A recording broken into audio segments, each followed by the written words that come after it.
여러분, 오늘 우리는 세계에서 가장 기묘한 하이브리드 수역, 카스피해에 대한 이야기를 나눌 예정입니다. 바다라는 이름을 잃고도 여전히 바다로 남아있는 그 어떤 과학적 기준에도 얽매이지 않는 유일무이한 세계, 바로 카스피해입니다. 카스피해는 문자 그대로 3차원적인 모순의 교차점이라고 할 수 있습니다. 먼저 정치 법적 관점에서 보면 카스피해는 바다일까요? 아니면 호수일까요? 이 질문은 오랫동안 외교적인 논쟁을 불러왔고 결국 2018년에 전례 없는 특별한 법적 지위를 부여받게 됩니다. 다음으로 지질학적 측면에서 보면 카스피해는 대륙 지각과 해양 지각이 결합된 기형적인 해저 지형을 가지고 있어 지질학적 하이브리드라고 불립니다. 마지막으로 생태계 측면에서는 수천 년간 외해와 단절되었음에도 불구하고 고유종이 번성하는 진화의 금고이자 마르지 않는 짠물이라는 역설적인 특징을 지니고 있습니다. 이 세 가지 모순이 겹쳐지면서 카스피해는 더욱 신비로운 존재가 됩니다. 이러한 카스피해의 특성은 외교관들에게는 늘 논쟁의 허점을, 과학자들에게는 풀기 어려운 딜레마를 안겨주었습니다. 2018년 체결된 조약은 카스피해를 독자적인 체계를 가진 폐쇄 수역으로 결론 내렸지만 바다와 호수의 판별 기준을 적용해보면 그 모호함은 더욱 명확해집니다. 외해와의 연결성을 보면 카스피해는 단절되어 있어 호수의 조건에 부합합니다. 하지만 면적은 37만 1천 제곱킬로미터로 흑해와 맞먹는 거대함 덕분에 바다의 조건을 충족합니다.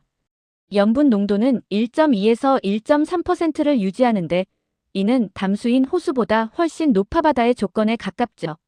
마지막으로 선박 항해의 경우 선원들은 언제나 카스피해를 바다로 간주하며 대규모 항해가 이루어지고 있어 이 또한 바다의 조건으로 볼 수 있습니다. 보시다시피 어떤 기준을 적용하느냐에 따라 바다가 되기도 하고 호수가 되기도 하는 독특한 수역입니다. 이러한 혼란스러운 정체성은 해저 지형에서도 드러납니다. 카스피해는 마치 두 얼굴을 가진 기형적인 지형을 가지고 있습니다. 북부 패널은 수심이 최대 15m로 얕고 대륙 지각, 즉 두꺼운 화강암과 변성암으로 이루어져 있어 호수의 얼굴이라 불립니다.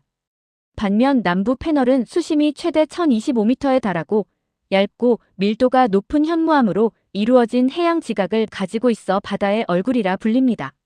지리학자는 이곳을 호수라고 부르고 지질학자는 침묵하며 정작 이곳을 오가는 선원들은 언제나 바다라고 부르는 이유가 바로 여기에 있습니다. 카스피해의 기원은 고대 테티스해의 조각에서 찾을 수 있습니다. 중생대에는 인도네시아부터 유럽까지 뻗어있던 거대한 테티스해가 존재했습니다. 대륙 이동으로 인해 이 바다가 고립되면서 파라테티스해라는 광대한 내륙 수역이 형성되었죠. 그리고 약 550만 년 전 이 파라테티스해가 흑해, 카스피해, 아라레로 분열되어 지금의 모습을 갖추게 되었습니다. 여기서 핵심 질문은 외해와 완전히 단절된 이 거대한 수역이 수천만 년 동안 왜 아직까지 마르지 않고 짠물을 유지하고 있는가 하는 점입니다. 마르지 않는 짠물의 역설은 다음과 같은 균형에서 비롯됩니다. 먼저 볼가강을 비롯한 수많은 강에서 엄청난 양의 담수가 카스피해로 유입됩니다. 동시에 뜨거운 기후 아래에서 강력한 증발 작용이 끊임없이 일어납니다. 이 두 가지 요인이 균형을 이루면서 카스피해는 평균 1.2에서 1.3%의 염분 농도를 유지하는 것입니다. 결국 카스피해는 해양 분지와 강물로 유지되는 호수의 중간 형태, 완벽한 하이브리드 생태계라고 할 수 있습니다. 카스피해는 인간의 통제를 거부한 자연의 위대함을 보여주는 사례도 있습니다. 바로 카라보가즈골만의 비극과 극복 이야기입니다. 1단계 자연 상태에서 카라보가즈골만은 물을 빨아들이는 거대한 석호로 연간 수십 세제곱킬로미터가 증발하며 미라빌라이트 소금을 생성했습니다. 2단계, 인간의 개입이 시작됩니다. 수위 하락을 우려한 인간들은 해협에 콘크리트 방조제를 건설했죠. 이는 3단계 재앙적인 결과로 이어졌는데 석호가 고갈되고 사막화가 진행되었으며 생태계가 파괴되고 전례 없는 소금 먼지 폭풍이 발생했습니다. 하지만 4단계, 자연은 결국 승리했습니다. 바다 수위가 자연적으로 상승하기 시작했고 1992년 방조제가 철거되면서 석호는 서서히 회복되기 시작했습니다. 철저한 고립은 카스피해를 진화의 금고로 만들었습니다. 카스피해 서식 어류의 62에서 66%가 고유종입니다. 수천 년간 외해와 단절된 환경은 이 수역을 지구상 어디에도 없는 독자적인 진화의 타임캡슐로 만들었죠. 대표적인 고유종으로는 청어류인 알로사 브라슈니코비, 카스피의 킬카, 그리고 다양한 무척추 연체동물 등이 있습니다. 이곳에는 공룡시대의 생존자와 기원 미상의 포유류도 살고 있습니다. 대형 철갑상어인 벨루가는 최대 길이 7m, 무게 1.5톤에 달하며 공룡시대부터 살아남은 고대 어류입니다. 20세기 전 세계 캐비어 유통량의 80에서 90%를 담당했을 정도로 그 가치가 엄청났죠. 또 하나는 카스피의 물범입니다. 가장 큰 수수께끼는 원래 바다에 사는 포유류인 물범이 어떻게 대륙 한가운데 갇힌 내륙 수역에 도달했는가 하는 점입니다. 이에 대한 생물학적 가설로는 빙하기 이동설과 파라테티스의 생물상 잔존설 등이 있습니다. 수천 년간 해수면 아래 잠든 카스피해의 아틀란티스도 존재합니다. 대표적인 것이 사바의 성입니다.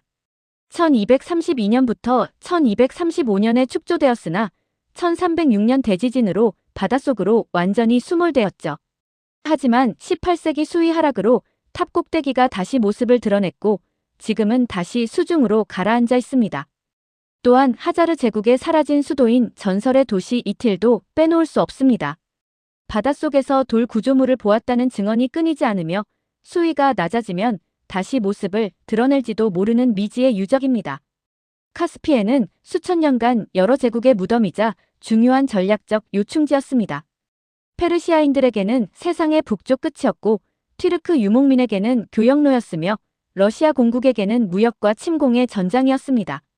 특히 1722년 러시아 황제 표트르 1세의 아시아 진출 야망이 카스피해에서 좌절되는 사건이 있었습니다. 볼가강을 따라 내려온 274척의 거대한 선단이 거센 폭풍을 만나 대부분 침몰하며 카스피해는 포세이돈의 가장 큰 전리품이 되었습니다. 카스피해는 시면에 잠든 황금, 즉 유럽 에너지의 심장이라고도 불립니다. 추정 석유 매장량은 500억 배럴, 추정 천연가스 매장량은 8조 3천억 입방미터에 달합니다. 이는 전 세계 확인 매장량의 2에서 3% 수준이지만 지리적 특성으로 인해 유럽 에너지 공급망 다각화의 절대적인 핵심 축으로 기능하고 있습니다. 이곳은 보석 상자보다도 더 엄청난 해저의 실체입니다. 카스피해의 심해에서는 끓어오르는 진흙 화산과 신기루 섬 같은 놀라운 현상도 목격됩니다. 카스피해는 전 세계 진흙 화산 1위 지역으로 특히 아제르바이잔 해역에만 140개 이상이 존재합니다. 물과 가스, 진흙이 섞인 5층 건물 높이의 기둥이 바닷속에서 치솟는 분출 현상이 자주 일어나며 분출되는 가스에 포함된 메탄으로 인해 바다 위 거대한 불기둥이 생성되기도 합니다. 또한 신기루 섬 현상도 발생합니다.